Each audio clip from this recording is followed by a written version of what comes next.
யாத்திராகமம் 17:9 முதல் பாருங்க. அப்பொழுது மோசே யோசுவாவை நோக்கி, நீ நமக்காக மனிதரை தெரிந்து கொண்டு புறப்பட்டு அமலேக்கோடே யுத்தம் பண்ணு. நாளைக்கு நான் மலை உச்சியில், எல்லாரும் சேர்ந்து வாசிங்க, தேவனுடைய கோலை என் கையில் பிடித்து கொண்டு நிற்பேன். யோசுவா தனக்கு மோசே சொன்னபடியே செய்து அமலேக்கோடே யுத்தம் பண்ணினான். மோசையும் ஆரோனும் ஊர் என்பவனும் மலையுச்சியில் ஏறினார்கள். மோசே தன் கைகளை ஏறெடுத்திருக்கையில் இஸ்ரவேலர் மேற்கொண்டார்கள். அவன் தன் கைகளை தாழ விடுகையில் அமலேக்கு மேற்கொண்டான். கவனிங்க, இங்க சொல்லப்பட்டிருக்கிறது தேவனுடைய கோல் இல்லையா? அது மோசையினுடைய கோல் கிடையாது. யாருடைய கோலுங்க? தேவனுடைய கோல். எல்லாரும் சத்தமா சொல்லுவோம், தேவனுடைய கோல்.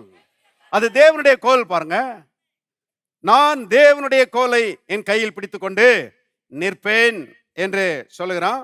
பாருங்க, அந்த கோலை உயர்த்தி பிடித்த போது இஸ்ரவேலர் மேற்கொண்டார்கள். அந்த கோலை தாழ விடுகையில் அமலேக்கு மேற்கொண்டான் என்று நாம் பார்க்கிறோம்.